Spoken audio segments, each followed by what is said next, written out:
Hi, I'm Weston. I love talking about the Astros, and I'm here to talk about Game 62 of the regular season, where the Astros win 4-3 over the Texas Rangers, but they really tried not to. Oh, you silly Astros. What a funny, silly, funny game. You guys ever play chicken with your friends, where it's like, how close can you get to doing something bad before stopping? And it's the closest to do it wins. Yeah, the Astros kind of played that game tonight, but instead of playing chicken where it's like, how close can you let the truck get to you before you back out of the way of it, it was, how long can we make Astros Twitter blow up screaming about our offense before actually deciding to win the game? And oh boy, we got some great players, because we got like that close to losing a second consecutive game in embarrassing fashion. Because third inning, Marcus Semien, RBI single, and it's 1-0 Rangers. And then in the fourth, Nathaniel Lowe, 2-run home run, and it's 3-0 Rangers. And the Astros win, I want to say, 3 or 4 consecutive innings without having a hit. And you're just sitting there fuming. Like, head so hot you could probably steep tea on top of it. And then the 8th inning happens. So back-to-back singles from Altuve and Brantley, and it's first and third, no outs. Bregman grounds one to the shortstop, Corey Seager, and Corey Seager goes, I can gun down Jose Altuve at home. And that's not a bad idea if it was a 1-run game, but it's a 3-run game. You can trade 2 outs for a run here and have absolutely no concerns about it.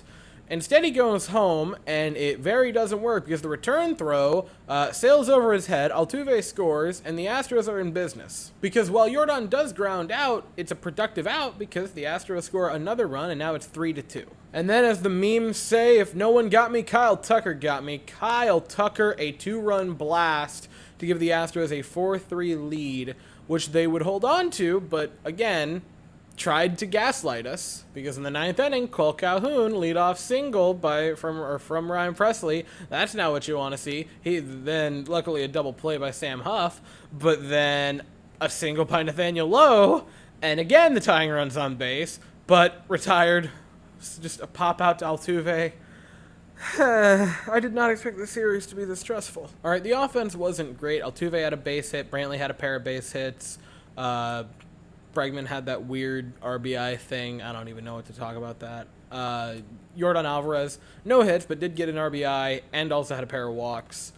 Which, random little side note, the thing that has most surprised me this year about Yordan Alvarez is not so much the power, because we knew he had the power. Like, the home runs, the expected slugging, the expected batting average, all of those numbers, like, those are amazing and impressive, but they're not shocking because we could kind of see that coming. What has surprised me is his return to being incredibly disciplined. This level of plate discipline with him drawing walks is akin to his 2019 rookie season where he OBP'd well over 400.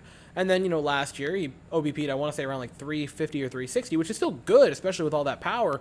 But now he's back to an elite just OBP guy, which is wild to me. I believe he's walking more than he strikes out, which for a guy who has his approach to the plate is wild. I need to correct myself very quickly.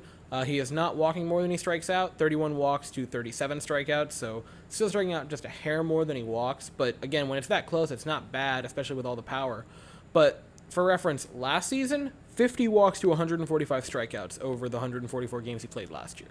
So vast improvement. He is easily going to shatter his career best for walks in a season, which was his rookie season with 52. He's great. He's just absolutely wild this season.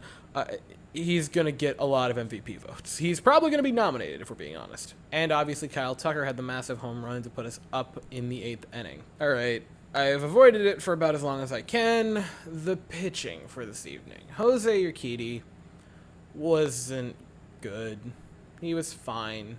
He was not a total liability. 6 innings, 3 earned runs, no walks is a positive, but 9 hard hit balls in 6 innings to only 4 strikeouts. The home run, I needed to see something more than this out of Jose Urquidy tonight. He gave you a performance that was inoffensive. It was a fine performance. It's the pitching equivalent to buttered toast. It was fine. But man, he's had quite a few rough outings recently, and I needed a gem, and he just didn't give it to us. I don't know that he's going to be sent down or moved to the pen or what have you, but man, I don't know. I just really feel like his time in the rotation is coming to a close. I think this kind of buys him one more start, but if the next one isn't good, like undebatably good or great, I think you gotta move him. And I really like Jose Urquidy, so like this doesn't. I'm not happy to say this. It's just the truth. I hope I'm wrong. In a perfect world, he comes out, pitches incredible the rest of the season, and is a solid like 2 or 3 starter behind Verlander and hopefully Lance McCullers when he comes back. But from what I'm talking about right now, from what we have to look at to this point, I don't know that he's a starter in this rotation. As far as the bullpen, Brian Abreu, Rafael Montero, and Presley were all kind of just fine.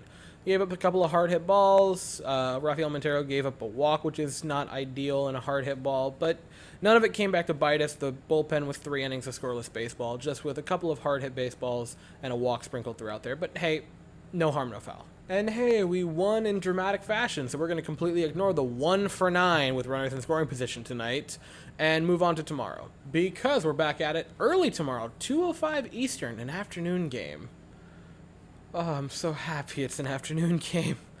We are going to send Luis Garcia to the mound. The Rangers have not announced their pitcher yet. That is at 2:05 Eastern, 1:05 Central, and I'll be here afterwards to talk about it. But that is all I have to say for the evening. Thank you all so very much for watching. I hope you all have an absolutely fantastic day, and as always, go Astros.